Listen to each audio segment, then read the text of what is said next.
Assalamualaikum warahmatullahi wabarakatuh. Selamat pagi semuanya. Di pertemuan kedua ini kita akan belajar terkait dengan anatomi telinga. Kemarin di pertemuan pertama kita sudah belajar tentang anatomi mata. Sekarang kita mencoba untuk belajar anatomi telinga.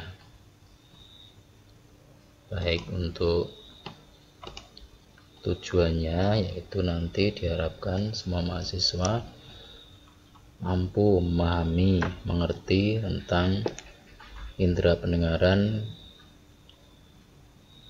Kemudian untuk tujuan khusus nanti ada 5, yaitu mahasiswa mampu menjelaskan anatomi telinga bagian luar, kemudian telinga bagian tengah, telinga bagian dalam, kemudian menjelaskan hubungan telinga dengan sistem pernapasan, kemudian yang terakhir yaitu menjelaskan pemeriksaan khususnya pada gangguan telinga.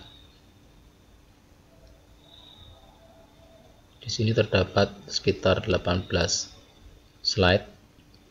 Tentunya nanti tidak selesai dalam satu waktu, nanti akan kita bagi menjadi 2 bagian, mungkin sebagian nanti di pertemuan berikutnya. Sebagai pendahuluan, hampir sama seperti kemarin, bahasanya telinga merupakan salah satu indera manusia yang mana mempunyai peran yang sangat penting untuk mengakses, menerima sebuah informasi. Kita pun bisa bayangkan kalau kita tidak mempunyai telinga yang berfungsi dengan baik, maka semua informasi, terutama yang sumbernya dari informasi suara atau audio, tentunya kita tidak bisa menangkapnya atau menerimanya dengan baik. Kemudian telinga sendiri dibagi menjadi 3. Yang pertama yaitu telinga bagian luar, telinga bagian tengah, dan telinga bagian dalam. Ini yang saya tunjuk, ini adalah telinga bagian luar.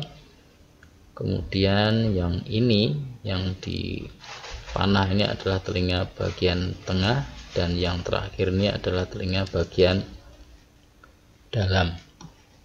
Kita lanjut ke anatomi fisiologi telinga ya. Ini kita urutkan saja dari luar. Yang pertama telinga bagian luar. Telinga bagian luar ini yang berwarna apa ini? Kuning ya. Kuning dari mulai daun telinga sampai ke saluran ini. Nah, di sini ini adalah telinga bagian luar. Kita awali dengan paling luar sendiri yaitu pinna. Pinna ini adalah sepanjang ini. Nah, ini adalah pinna atau daun telinga ya. Daun telinga sendiri di sana ada terbagi menjadi helix. Kemudian ada tragus ya, bagian sini ya, tragus. Kemudian ada lobuli. Lobuli ini kalau di anak cewek ini adalah tempat untuk tindik ya. Nah, pinna ini bentuknya seperti antena ya, antena parabola. Mungkin kalian yang punya parabola di rumah, bentuknya kurang lebih seperti itu, separuh bola.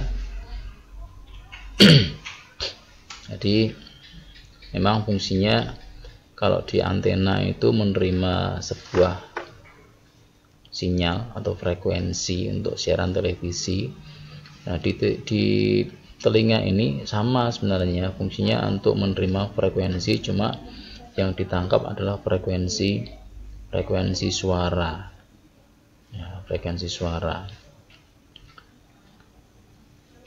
Kemudian pusat telinga ini adalah di lubang ini. Jadi frekuensi yang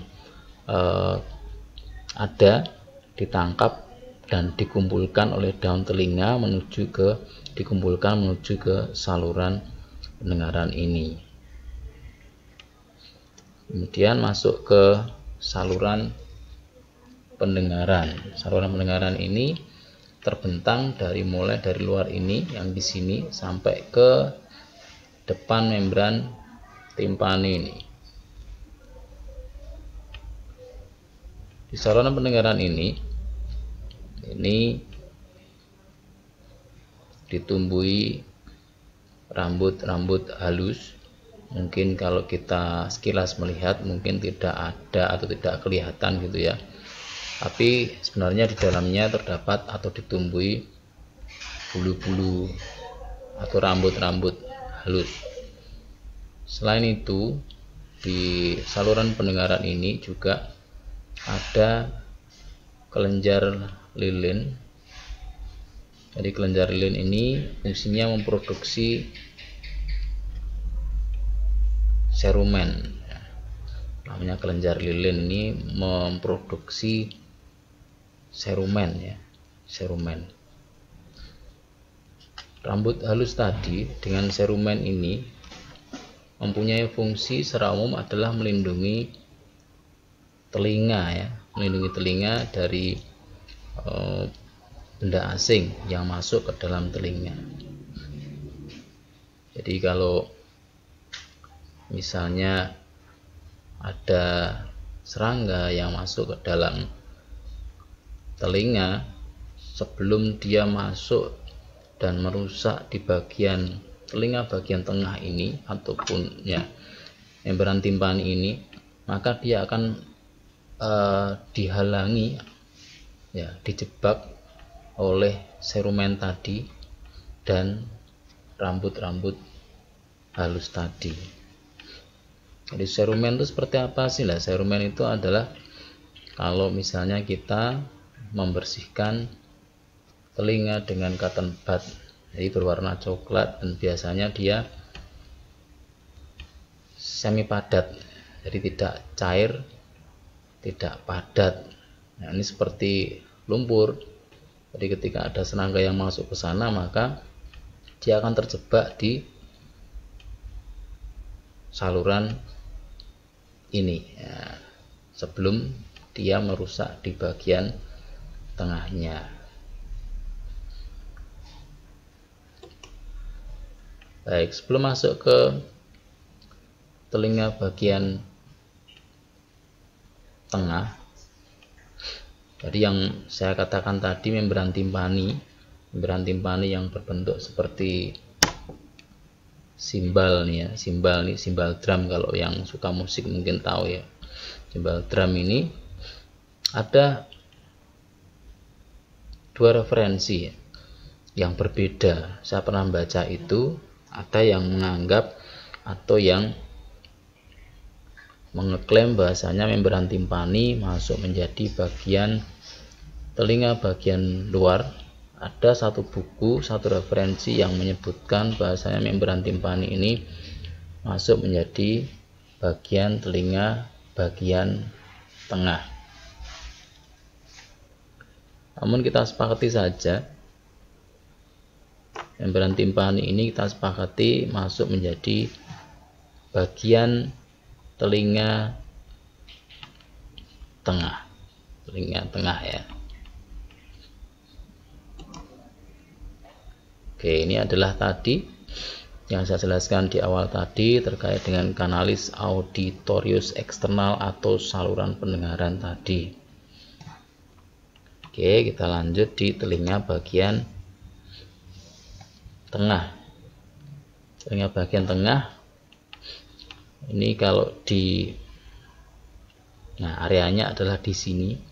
Nah, ini sudah telinga bagian luar, ini adalah bagian dalam. Dia hanya kecil Nah, bagiannya cuma ini saja. Ini kalau di zoom, kalau diperbesar, kurang lebih hasilnya seperti ini.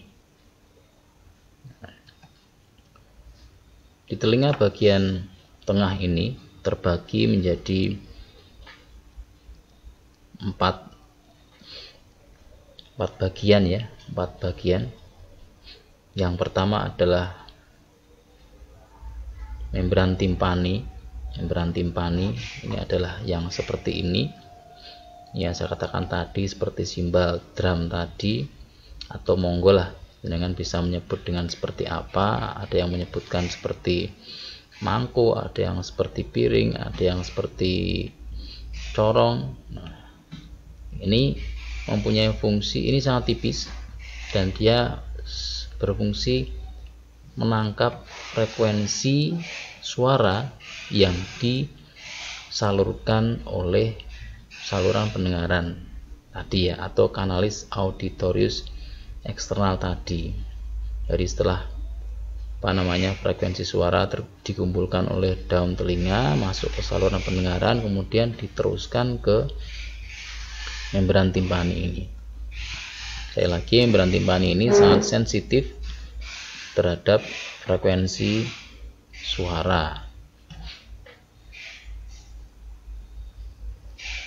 Kemudian bagian selanjutnya yaitu ada tulang-tulang kecil, yaitu malleus, incus, dan stapes ini. Referensi mengatakan bahwasanya malleus, incus, stapes ini adalah tulang paling kecil manusia ya.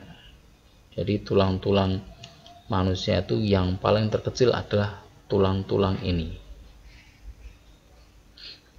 Ini adalah tulang malleus atau tulang martil, kemudian ada incus, ada tulang landasan, dan ini adalah tulang stapes atau sanggurdi. Jadi frekuensi suara yang ditangkap oleh membran timpani tadi, apa yang terjadi? Tentunya membran timpani menjadi bergetar. Setelah bergetar, dia akan menggerakkan dan menggetarkan juga dari tulang-tulang ini, malleus, incus, stapes. Kemudian dia akan mengetuk di jendela oval ini, kemudian ditangkap oleh telinga bagian dalam.